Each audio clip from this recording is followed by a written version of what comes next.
안녕하세요, 최재천입니다. 최재천의 신간산책, 이번 주 소개해드릴 책은 실크로드와 경주입니다. 실크로드 기점을 놓고 간간히 중국과 한국, 일본이 티격태격합니다. 사실 일본도 자기들이 해상 실크로드를 출발이라고 그러고, 우리는 서랍을 경주가 출발점이라고 그러고, 중국은 대단히 불쾌하겠죠. 시안, 그러니까 옛날 서안, 장안이 출발점이라고 그렇죠. 하여튼 이 책은 실크로드 학인데요, 우리가 지나치게 중국 중심의 고대 역사 체계, 문화 체계를 가지고 있다 보니까 거의 모든 문화는 중국에서 받았어 우리가 이런 착각에 빠져 있거든요. 근데 그렇지 않습니다. 사실은 중앙아시아 가장 본질적으로 이제 흑해연안, 그 다음에 로마 문화까지도 쭉 받아서 오늘날 우리의 문화를 이룬 거거든요. 이를테면 로마에서 나온 유리그릇이 똑같이 신라 고분에서 발견되고 일본 고분에서도 발견돼요. 그런 식으로 우리가 생각하는 이상으로 과거 동서양이 교류했고, 거기에 실크로드가 있었는데, 그런 것들을 특히 이 책은 아주 유래한 도판들, 그러니까 워낙 국제적인 학술 행사나 논문들을 많이 발표하신 학자라서 그런 수많은 사례들, 도판들을 모아서 한눈에 일목요연하게 그 문화의 흐름을 우리가 어떤 방식으로 교류했는지를 보여줄 수 있는 대단히 의미 깊은 책입니다. 올해 8월에도 경주에서 실크로드 경주 2015 행사가 있는데요. 이번 주 신간과도 일정 부분 통하는 것이 있지 않을까 싶습니다. 네, 그렇습니다. 작년에도 저기서 했죠. 경주가 한 예산 한 200억 들여서 저 이스탄불. 이스탄불에서 마찬가지로 이런 거의 행사를 했거든요. 그리고 실크로드, 그 다음에 해상으로, 그 다음에 대륙으로 해서 거기까지 실크로드 길을 답사도 하고, 거기서 도착한 다음에 우리 총리 계신 데서 행사하고 그랬었는데, 뭐 그런 것들과도 큰 의미가 있는 거겠죠. 더구나 잘 아시다시피 지금 시진핑 중국 주석이 이다2로 해가지고 1대1로, 그러니까 바닷길, 육지길, 신실크로드 구상을 가지고 중국의 제국적 요소를 강화시켜 나가려고 그러는데, 그런 관점에서 지금 실크로드 학은 세계적인 유행입니다. 사실 세계적인. 그렇습니다. 그러면 저희들 말씀 나누기 전에 먼저 온북TV에서 준비한 책 소개 영상부터 함께 보시겠습니다. 실크로드와 경주. 민병훈 전 국립중앙박물관 아시아부장의 20여 년의 현장 조사를 바탕으로 쓰여진 이 책은 경주를 중심으로 우리 고대 문화에 나타나는 대외 문화교류의 현상을 살펴보고 있습니다. 각 주제별로 경주의 문물에 나타나는 속성을 설명하고 있으며, 일반인들도 쉽게 이해할 수 있도록 학술 논문의 형태를 벗어나 관련 사진과 도판을 풍성하게 활용하고 있습니다. 독자들은 실크로드를 통한 유라시아 문화 교류의 보편적 흐름 위에 경주의 문물을 고찰함으로써 경주의 문물이 왜 고유의 특성과 아름다움을 지니게 되었는지 공감할 수 있습니다. 제가 이 책을 되게 이제 문화면에서 소개들을 했더구만요. 그 정보를 보고 깜짝 놀랐어요. 고맙다 전 그랬습니다. 사실 저희들이 실크로드 학이나 이런 것들은 뭐 쉽게 설명하자면 도리어 간첩 깐수로 더 유명한 정수일 선생. 정말 그분 훌륭한 학자잖아요. 사실 연변 조선족 출신인데 베이징대 가고 중국에서 맨 처음 아랍 세계로 유학 보내고, 그러다가 이제 고국에 대한 애정 관심으로 북측을 다니게 되고 거기서 결혼을 하게 되고, 그러다가 이제 결국 간첩으로 처벌까지 받았습니다만, 거기 계시는 중에도 워낙 훌륭한 학자이기 때문에 집필 작업은 계속하게 도와드렸어요. 그래서 수많은 실크로드 사전, 실크로드 관련 책들을 정리해 나오셨는데, 더 건강이 허락하실 때 더 많은 지금 업적들이 좀 더 정리되고 출판될 수 있기를 희망을 합니다. 근데 이분께서도 참 마찬가지죠. 이분도 워낙 공부를 열심히 하셨더라고요. 박물관에 계시면서 수많은 논문 쓰시고, 그 학예연구관, 학예연구실장, 그 다음에 청주박물관장 하시고 2014년 6월에 퇴직하셨고, 한국중앙아시아학 회장도 역임하셨고, 주 전공은 동서교섭사. 그렇죠? 동서문화 교류 중앙아시아사. 그리고 이분이 고마운 게 터키, 이란, 우즈베키스탄, 카자흐스탄, 키르기스탄, 타지키스탄, 신장, 위구르 이런 쪽을 답사하고 조사하고 발굴하고 이런 일들을 많이 하셔서 역시 현장에서 띈 그런 업적들이 이 책으로 나왔구나, 그 생각을 했습니다. 덧붙이자면 제가 한 6, 7년 전에 네. 제가 월간 미술을 정기 구독하는데 거기 조그만 기사로 뉴욕 메트로폴리탄에서 중앙아시아 유물전을 한다면서 사진이 조그맣게 하나 실렸는데 네네. 금관 사진이에요, 우리나라. 어. 제가 너무나 충격을 받았습니다. 네네. 그래서 그때 막 찾아본 적이 있는데 그래서 한국과 똑같은 금관들이 중앙아시아 쪽에서 출토된다는 네, 걸 맞아요. 알고 예, 예. 저는 아주 충격을 받았거든요. 사실은 이 책을 선택한 것도 그래, 그 부분을 좀 더 생각을 정리해야 되겠다 내가. 네. 그 부분이 내가 비어있어 그러면서 공부하려고 사실은 선택을 했거든요. 근데 대단히 그런 점이 정리가 잘 돼 있다는 네, 거. 맞습니다. 불교 만자 뭐 이런 것들이 네, 어디서 왔고 네. 어디서 갔는지. 네. 예. 어떤 문화의 교류, 전파, 그리고 이를 수용하는 과정에서 외래의 문화가 어떻게 탈바꿈해서 지역 문화로 뿌리를 좀 내리게 됐는지 그 현상을 살펴보는 학문이 말씀하신 대로 실크로드 학이라고 저자는 이야기하는데요. 예. 예, 선생님께서 어떻게 보셨는지요? 제가 이를테면 이런 겁니다. 네네.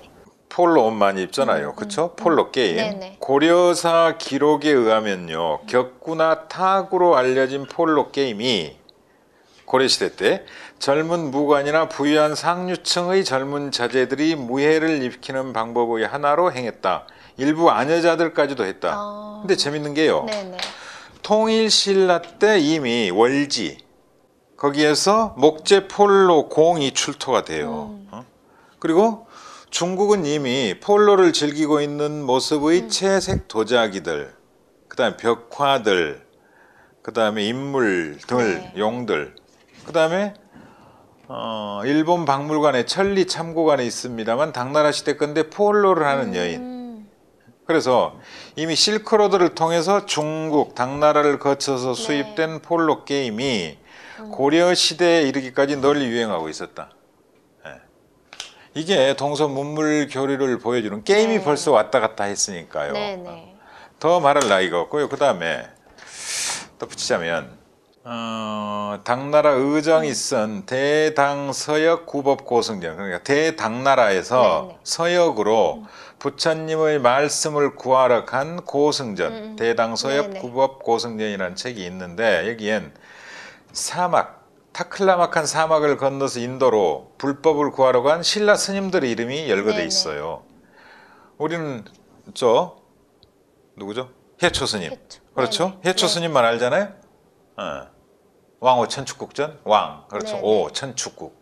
나는 천축국 다녀온 기록 이 말이잖아요. 근데 이분은 이제 바닷길로 갔을 거라고 생각을 해요. 바닷길로 갔다가 타클라칸 저 페르시아까지 갔다가 그 다음에 도낭을 거쳐서 오셨다가 시안에 계셨다가 이제 돌아가신 걸로 대충 예측을 하는데 그때 갔던 스님들 중에요. 아나냐 발마, 해업, 현태, 구본, 현각, 해륜, 현유 그리고 무명의 승려 2명 이런 분들이 다 신라 분들이에요. 그러니까 우리 지금 성지순례 가는데 얼마나 네네. 힘듭니까? 근데 그 당시에 이미 인적 교류가 있었고 천축국 그러니까 인도의 신라 성들이 다녔고 호국불교 전통을 받아들였고 네. 예. 어마어마한 역사적 사례들. 근데 우리는 대부분 중국이라는 제한적 지리적 그렇죠. 공간을 네. 통해서 우리는 동아시아 문화권의 일환일 뿐이야 이러면서 지나치게 중국에 매몰돼 있다 이 말이죠. 예. 네네. 그 경주의 문물에서 또 이란 문화 등 실크로드를 통한 문화 교류의 흐름을 좀 볼 수가 있는데요. 근데 그 표현 방식이 실크로드가 어디에도 없는 우리 경주만의 독자적이고 독특한 그런 특성을 지니고 있다고 합니다. 이것이야말로 경주의 어떤 그렇죠. 문화적 특성이 아닐까요? 예, 그렇습니다. 그러니까 우리가 이 책도 서문에 인용했습니다만 청자는 본래 중국 겁니다. 예. 백자도 중국 거고 청자도 중국 건데 우리는 상강기법 그 청자를 초벌구 해가지고 거기를 긁어내줘 거기다 하얀 백토를 넣는단 말이에요. 그러면 예쁜 학이 되잖아요. 청색은 바깥에 살아있고 그런 상강기법을 만들어내듯이 고려시대 때 네. 신라도 마찬가지라는 거예요. 우리가 서구 문명 그러니까 서양 문명 중앙아시아 문명을 많이 받아들였지만 네. 철저히 토착화시키고 우리 걸로 그렇죠. 만들었다는 우리만의, 겁니다. 네. 근데 또 하나 이 책에서 재밌는 건요. 유리 같은 경우는요. 백제 고분에서는 안 나와요. 신라만이 교류를 했던 거고 백제는 중국 양나라 쪽 남쪽하고 교류를 했는데 또 그쪽은 이런 것들이 없었다는 거죠. 이런 것도 참 재밌었어요. 그러니까 고구려 쪽이나 백제 쪽은 안 나와요. 근데 또 신라 쪽은 나와요. 네. 그러니까 자기들만의 그런 뭐라 그럴까 유통 경로를 네, 가지고 네. 있다는 거죠. 예. 이번 주 신간 실크로드와 경주인데요. 저자가 이 책을 통해서 독자들에게 전하고자 했던 궁극적인 메시지는 무엇일까요? 자꾸 강조드립니다만 우리가 지나치게 네. 동아시아 문화권, 중국 문화권으로 스스로를 한정지어버리는 네.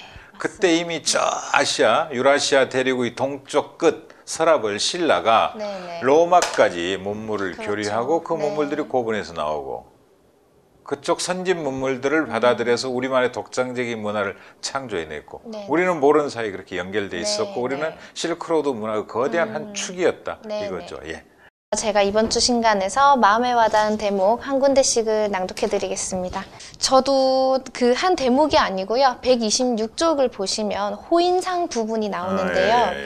그 당시 중국하고 서아시아 유럽을 잇는 그 소그디아나 지방이 있었다고 하네요. 그 출신을 소그드인이 우리 신라에서 어떤 자문역이나 무인으로서 신라의 왕정에도 기여를 하고 또 그 당시 교역이죠. 동서교역에도 활발한 활동을 했다는 그 내용이 있는데 도판을 보는 재미도 있습니다. 어떤 그 박물관에 비치된 책자처럼 아주 화려하고 풍성한 사진들이 많은데요. 시청자분들께서도 그 한번 살펴봐 주시면 재미있게 읽으실 것이라고 생각이 됩니다.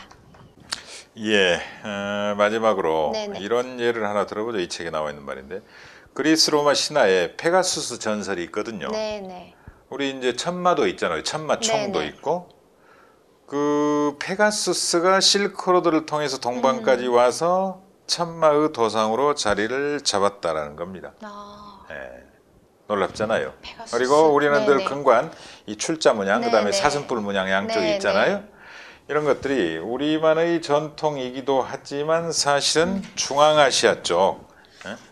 그리고 금관의 전체 구조는 네네. 그 기본 모티브가 흑해연안 중앙아시아 저 네네. 서쪽으로 가서 이란 위쪽에 흑해연안에서 비롯된 것이다. 그렇지만 금관의 세부 장식, 이를 네네. 지탱할 수 있는 금속 공예 이런 것들은 신라 특유의 아이디어가 반영돼 네네. 있다. 그래서 우리가 이제 외국 가서 우리나라 문물을 우리 박물관에 있는 보물들을 전시할 때 가장 외국 사람들이 선호하는 게 금관이랍니다. 아. 너무 아름답다는 겁니다. 너무 그거 천 예쁘죠. 몇백 년 전께. 예, 예. 그렇겠잖아요. 1300년, 400년 건데 이걸 선호하는데 사실은 이 금관 하나 속에도 실크로드 학이 들어있고 네네. 동서양 문물 교류가 들어있다는 거고 네네. 우리는 그런 것들을 잊지 않으면서 새로운 문화를 창조하는 그런 의무를 가지고 있는 거죠. 예. 네. 지금까지 최재천이었습니다. 오늘은 실크로드와 경주라는 우리 민병훈 선생님의 책을 가지고 이야기를 나눠봤습니다. 다음 주에 다시 찾아뵙겠습니다. 고맙습니다.